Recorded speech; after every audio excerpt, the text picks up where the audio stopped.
I want to say something that's going to sound harsh for about 90 seconds, and then it's going to set you free. You are not losing because the enemy is strong. You're losing because you are fighting with 2 of the 9 things in your hands. 2. Maybe 3 on a good week. You pray and you read, and both of those are real, and both of those are good. And then you go back out into your week, carrying a bag you have never opened. And you get worn down by something you had the equipment for the whole time. And it isn't your fault, exactly. Nobody handed you an inventory. Somewhere along the line you got taught that spiritual warfare is a loud thing, that it looks like shouting in a room at 11 at night, or a specific phrase said a specific way. So the weapons that don't look like weapons have been sitting in your house for years, unused, because they don't look like anything at all. 7 of them look like the opposite of fighting. That's the whole problem, and by the end of this, you're going to understand exactly why. I'm going to name all 9. Some of them you'll recognize the second I say them, and you'll realize you haven't touched them since spring. At least 3 of them you have never once thought of as a weapon in your life, and one of those 3 is going to change how you handle the person you've been dreading a conversation with. Hold 2 things for me before we start. First, every one of these 9 has something in common, one thing. And at the very end, I'm going to tell you what it is. And when I do, you're going to understand why you've never picked most of them up. It's not laziness. There's a reason, and the reason is a strategy, and it's been used on you. Second, number 8 is the one I almost cut from this message, twice. I wrote it, I took it out, I put it back. It's the hardest one, and it's the one somebody listening tonight desperately needs, so I left it in. And when we get there, I'm going to give you a boundary around it, because that particular weapon has been misused to hurt people, and I'm not going to add to that. Let me get something under our feet first, because without this, the rest of it goes bad quickly. Writing to the church at Corinth, Paul says that though we walk in the flesh, we do not wage war according to the flesh. For the weapons of our warfare are not of the flesh, but have divine power to destroy strongholds, not of the flesh, which is Paul's way of saying, don't expect them to look like weapons. Now, before I name one single item, I have to put a fence around this whole message, and I need you to actually hear it. Yes, the Bible teaches that there is an enemy. It's in there, plainly, and I'm not going to soften it. But he is not behind your flat tire. He is not the reason your teenager is moody. He is not omnipresent, he cannot read your mind, and he is not the co-star of your life story that some teaching has made him out to be. Some of what you're fighting is a habit. Some of it is a person who hurt you and never apologized. Some of it is a body that is exhausted, or grieving, or genuinely unwell. And I want to be very direct about that last one. If you have been fighting your own mind, if there's real depression there, real anxiety, something that has hold of your sleep and your appetite and your ability to function, that is not a battle to fight alone at midnight with a verse and a candle. Go see a doctor this month. Tell someone. Getting treated is not a failure of faith, and any teacher who implies otherwise is going to answer for it. A person who blames a devil for everything ends up just as paralyzed as a person who denies there is one. Both of them stop taking responsibility for the part that's theirs. So this is not a message about him. It's an inventory of what's in your house. Weapon number 1 is the Word of God spoken out loud, and I'm going to move through this one quickly, because it's the one you already know about and I refuse to pad it. You've heard the sermon. The sword of the Spirit, the only offensive piece in the armor, the whole thing. Fine, it's true. Here's the only part I want to add, and it's a detail from the wilderness that people skim. When Jesus was tested out there, he did not argue. He didn't reason. He didn't explain his position. 3 times he answered with the same 3 words, "It is written," and then he quoted. All 3 quotations came out of one book, Deuteronomy, and he said them out loud in an empty desert with no audience. He wasn't performing for anybody, and he wasn't improvising either, which tells you the difference between owning a Bible and carrying a sword.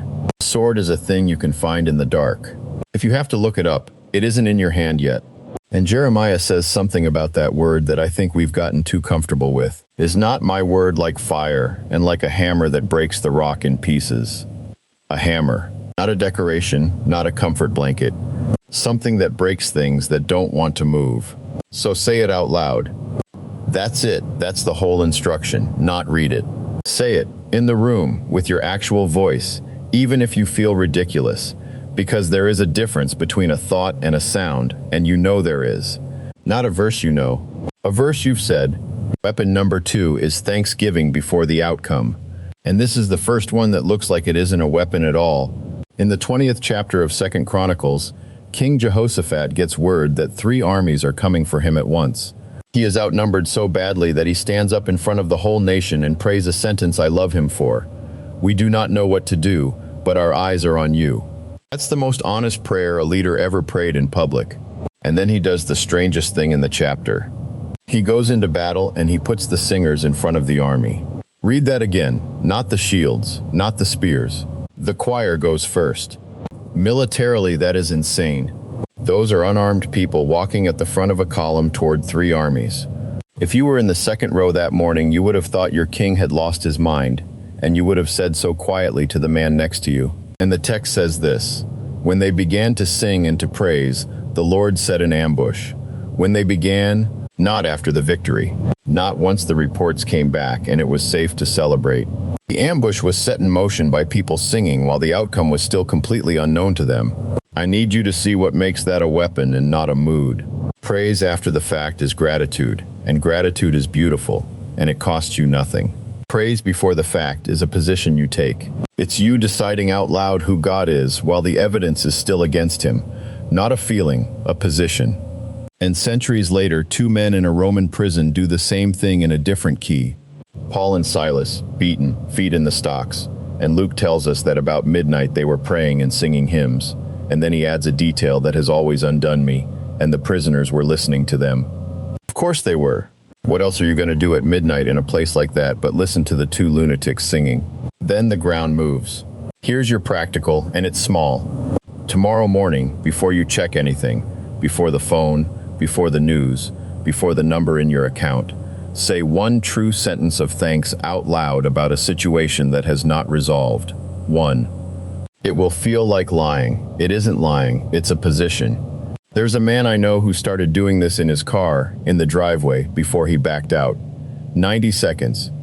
1 sentence, out loud, about the thing that was actively going wrong in his life at the time. He told me the first month was awful. He said it felt like standing in an empty house complimenting the architecture. And then somewhere around week 6, he noticed he wasn't arriving at work already braced.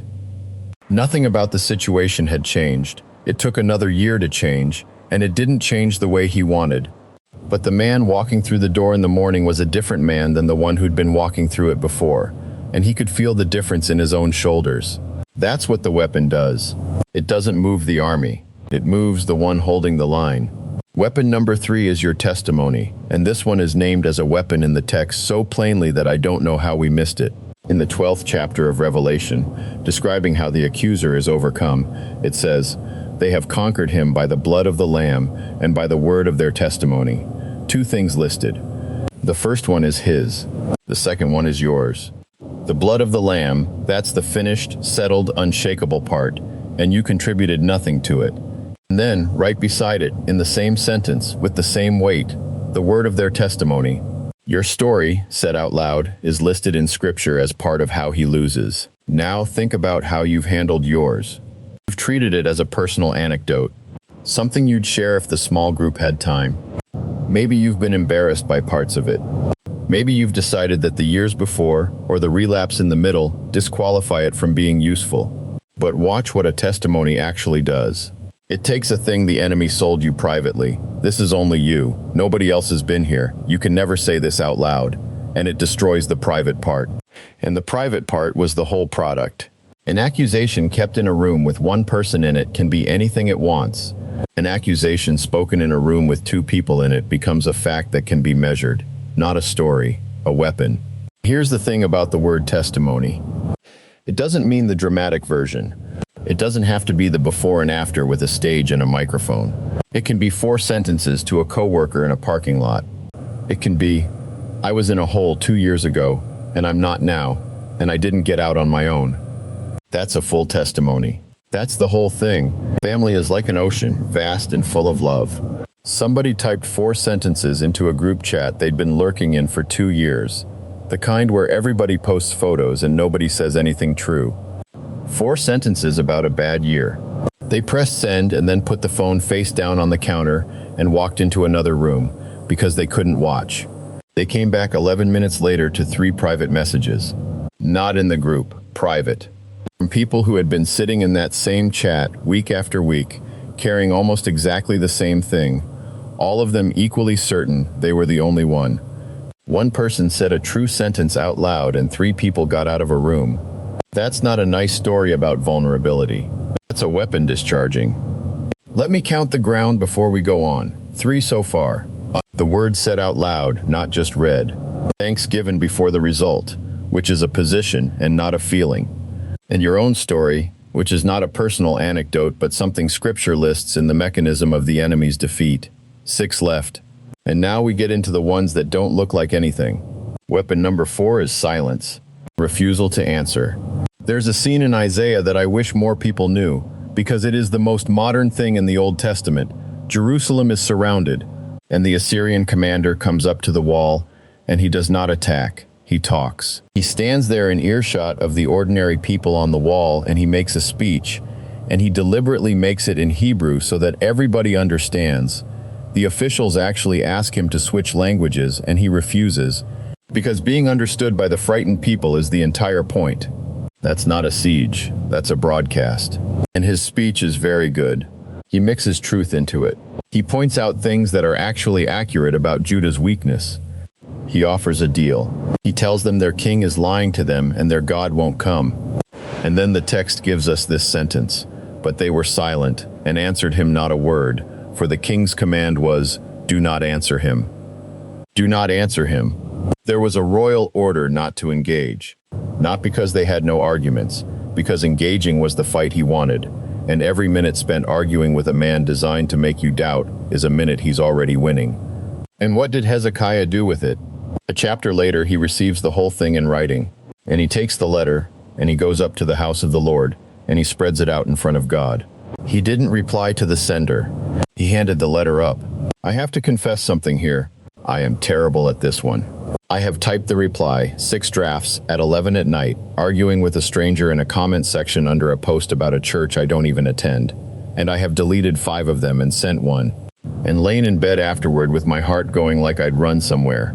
Nothing was won. Nothing was ever going to be won. He wasn't asking a question, he was setting a table, and I sat down at it every time. Jesus did this perfectly, once, in front of a king. Herod questioned him at some length, the text says, and he made no answer. The Son of God had every argument available and used none of them. Not silence as defeat, silence as refusal. Here's your practical. The next accusing sentence that shows up, from a person, from a screen, from inside your own head at 2 in the morning, do not answer it. Don't dispute it. Don't build the case. Don't rehearse the rebuttal in the shower. Take it up. Spread it out. Say, this came in. I'm not answering it. Here it is. Weapon number 5 is rest. I know. Stay with me. In the 4th chapter of Mark, there's a storm bad enough to frighten professional fishermen, men who had spent their whole lives on that water and knew exactly how bad it was, and they were afraid. Family is like an ocean, vast and full of love. Mark tells us with a detail so ordinary it's almost funny. He was in the stern, asleep on the cushion. On the cushion. Somebody wrote that down. Now I've heard people preach that as evidence of his trust, and it is. But I want you to look at it as tactics for a second. In the middle of the worst weather of that voyage, the most effective man in that boat was unconscious. Because a rested man in a storm is a different creature than an exhausted one, and everybody who has ever gone 3 nights without sleep knows exactly what I mean. Here's what I want you to understand about your enemy's budget. Exhaustion is the cheapest thing he owns. It costs him nothing. He doesn't have to construct a temptation for a tired person. A tired person will do things at 1 in the morning that they would have laughed at over breakfast. Tiredness lowers the price of everything. So sleep is not a break from the fight. Some nights it is the fight. The 127th Psalm says God gives to his beloved sleep, not permits. Gives, as a thing handed over, like bread. And I already know some of you are treating your exhaustion as a spiritual achievement. You've built a quiet identity around being the one who's always available, always up, always carrying it. Let me be blunt with you, the way somebody once was with me. There is nothing holy about running yourself into the ground. You are not more useful ruined. There's a man I know who set an alarm on his phone for 10 at night, labeled "Put it down." He ignored it for about a year. It went off every night and he swiped it away every night, and he told himself he'd start after this next busy season, and there is always a next busy season.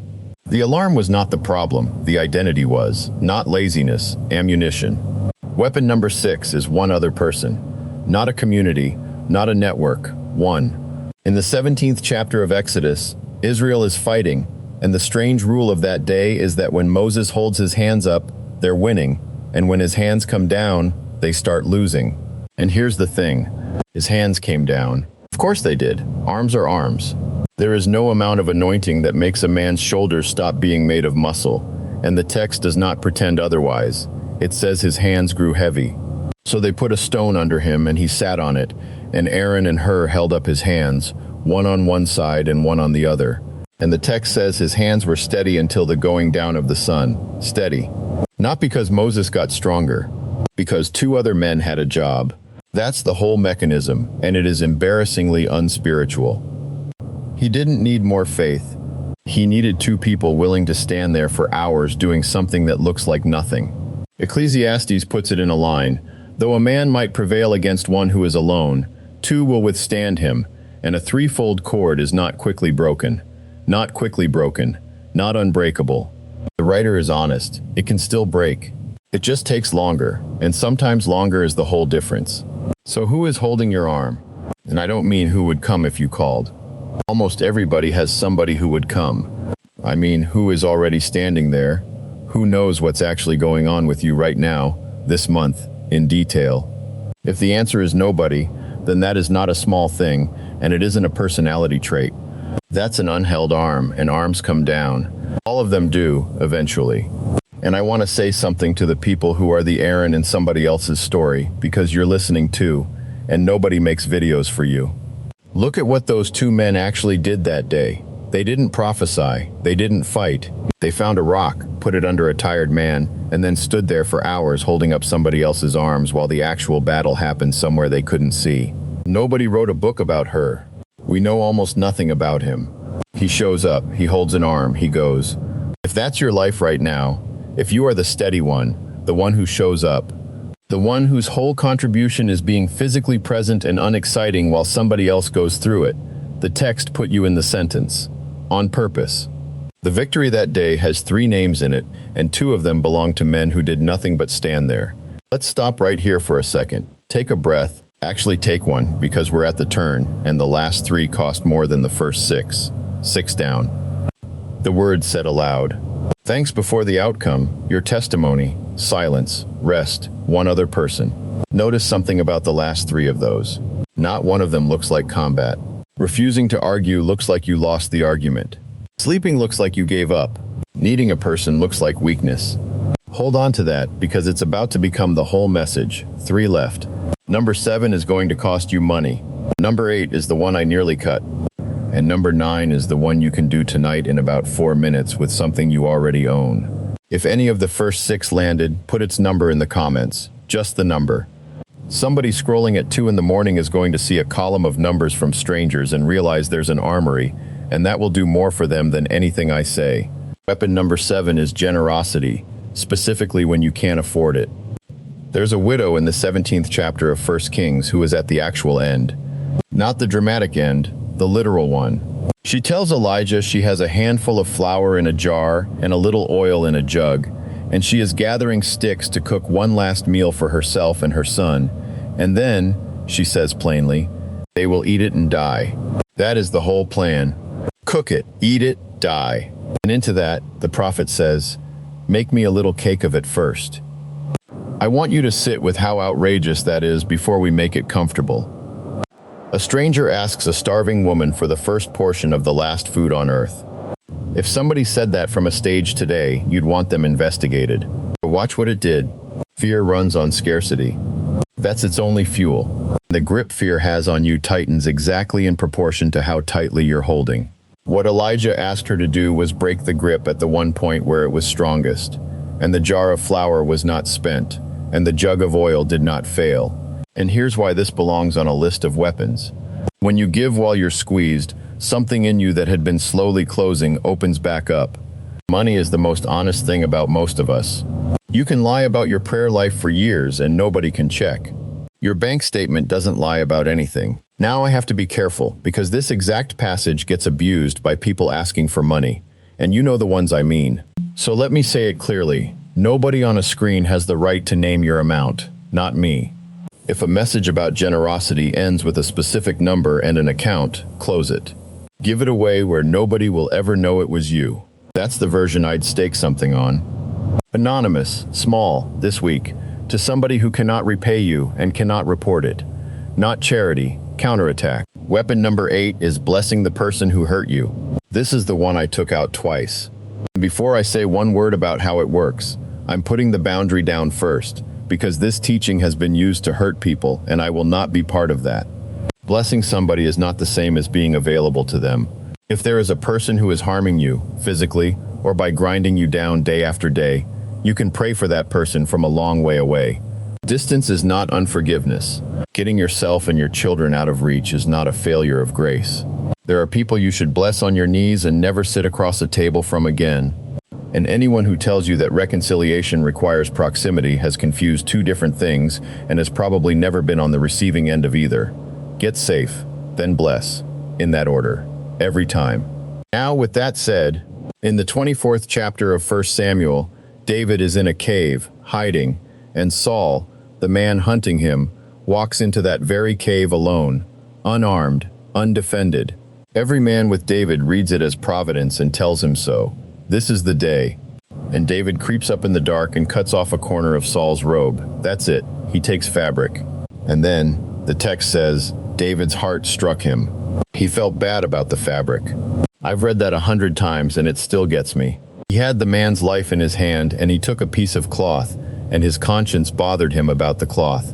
Later he comes out and shouts across the valley and holds it up so Saul can see it. And that scrap of robe is the argument. It says I was close enough. I chose not to. Paul writes it as instruction to the Romans. If your enemy is hungry, feed him. If he is thirsty, give him something to drink. Do not be overcome by evil, but overcome evil with good. Overcome. That's a fighting word in a sentence about feeding somebody. Here's the mechanism, and it took me years to understand it. When somebody wounds you, the wound is the first thing they do to you. The second thing, the bigger one, is what you slowly become while you carry it. Bitterness doesn't punish them. They are asleep. They are fine. They are at a barbecue somewhere not thinking about you at all, and you are the one lying awake at 2 a.m., running a conversation you'll never have. That's the real damage, and it's the second stage damage, and blessing is how you refuse to take it. You're not letting them off. You are getting out from under something that was never going to hurt them anyway. I'll be honest with you about how hard this is, because if I make it sound easy, I'm lying and you'll know. I did not want to write this section. There's a name I have prayed for through my teeth, not warmly, not sincerely, just mechanically, one sentence a day, because I didn't have anything better, and I refused to keep carrying the alternative. It took about 8 months before I meant a single word of it. 8 months is a real number. If you go looking for the warm feeling first, you'll never start. Say it before you mean it. The feeling comes last, if it comes at all, and it is not the point. Not forgiveness as a favor to them. Forgiveness as an escape for you. And if a name came up while I was talking, and for a lot of you it did, immediately, before I'd finished the sentence, then don't carry it into the next section. Do it now, badly, in the next 15 seconds. Say this where you are. Out loud if you can. God, I'm not ready to mean this. Bless them anyway. And get me out from under it. That's all. That's a legitimate prayer, and it just went in. You don't have to feel anything. You just fired. Weapon number 9 is memory. Deliberate, physical, stubborn memory. Here's the enemy's oldest and most boring tactic, and it works every time. He doesn't argue with your theology. He just waits for you to forget. He waits for you to forget the month things worked out that had no business working out. He waits for you to forget the conversation that changed a direction, the provision that showed up from a source you'd have never predicted, the night you were sure you wouldn't get through and then somehow morning came. And you do forget. All of us do. Not because we're ungrateful, because a human memory is a leaking container, and this year's fear is always louder than last year's rescue. So God gave his people the least sophisticated tool imaginable, rocks. In the 7th chapter of 1 Samuel, after a battle they had no business winning, Samuel takes a stone and sets it up and names it Ebenezer, a name built out of the word for help, and the text tells you exactly why he chose it. He said, "Till now the Lord has helped us. Till now." Not God will always. Not a promise about the future he had no right to make. Just a marker planted in the ground at the spot where a specific thing happened, so that whenever people walked past that rock, they'd have to deal with a fact. And in the book of Joshua, they haul 12 stones up out of a riverbed for the same reason, and God gives the reason out loud, so that when your children ask what these stones mean, you'll have to tell them. A stone does not argue, it just sits there being true. Here's your practical, and it takes 4 minutes tonight. Get an index card, or the back of an envelope, or open the notes on your phone. Write 3 things God has actually done in your life. Not 3 things you believe about him, 3 things that happened, with enough detail that you'd have to be lying to deny them. A month, a person, a door. Then put it somewhere you'll hit it by accident. Inside a kitchen cabinet. Taped to the inside of a drawer. I know a woman who has a card like that inside the cupboard where the coffee is, so she cannot get caffeine in the morning without reading it. She says she resented it for the first 2 weeks. She says it now works on her before she's awake enough to argue with it. That's an Ebenezer with tape on it, not nostalgia, ammunition. Now, the thing I told you to hold on to at the beginning. 9 weapons. Say them back with me quickly, the word out loud. Thanks before the outcome. Your testimony. Silence, rest, one other person. Giving when you're squeezed. Blessing the one who hurt you. And stubborn memory. Look at that list and tell me what they have in common. Every single one of them looks like losing. Every one. Praising before the outcome looks delusional, like a person who can't face facts. Refusing to argue looks like you don't have an answer. Sleeping looks like you've given up. Needing one person to hold your arm looks weak. Giving money away when you're short looks irresponsible. Blessing the person who hurt you looks like you're letting them win. And keeping a card in a cupboard about things that happened in 2019 looks like a person living in the past. Not one of them looks like power. And that is exactly why they've been sitting in your house unused for years. Because you have been handed a definition of strength that came from somewhere else, and every weapon God gave you fails that definition.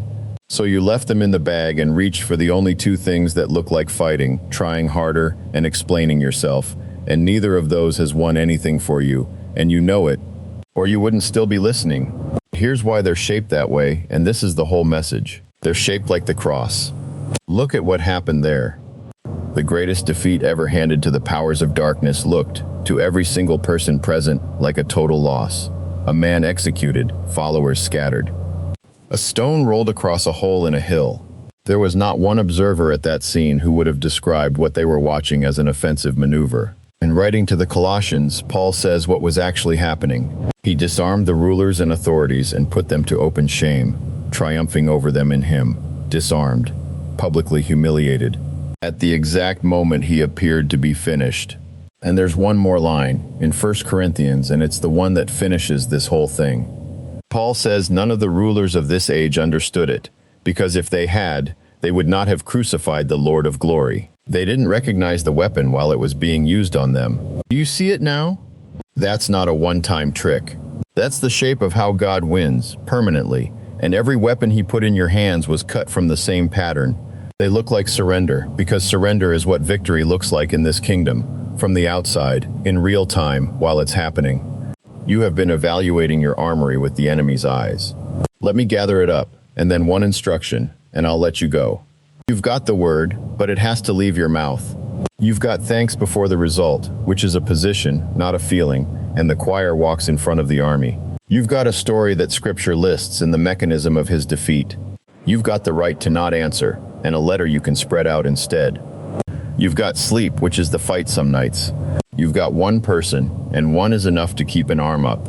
You've got money you can move where nobody sees it. You've got the ability to bless somebody through your teeth for 8 months until it becomes real. And you've got rocks. 9, not 2. Now here's the instruction, and there's only one, because 9 instructions is the same as none. Pick one. Not all 9. One. One that made your stomach move while I was describing it. That's not a coincidence. That's the one. Do that one thing before you sleep tomorrow night. Don't answer me out loud. Just answer it in your own head. Which number was it? Was it 4, and you already know whose message you're going to leave unanswered? Was it 5, and you've been proud of your exhaustion? Was it 6, and the honest answer to who's holding your arm is nobody? Or was it 8, and a name showed up while I was still talking? Be honest with God about it. He's not going to be shocked.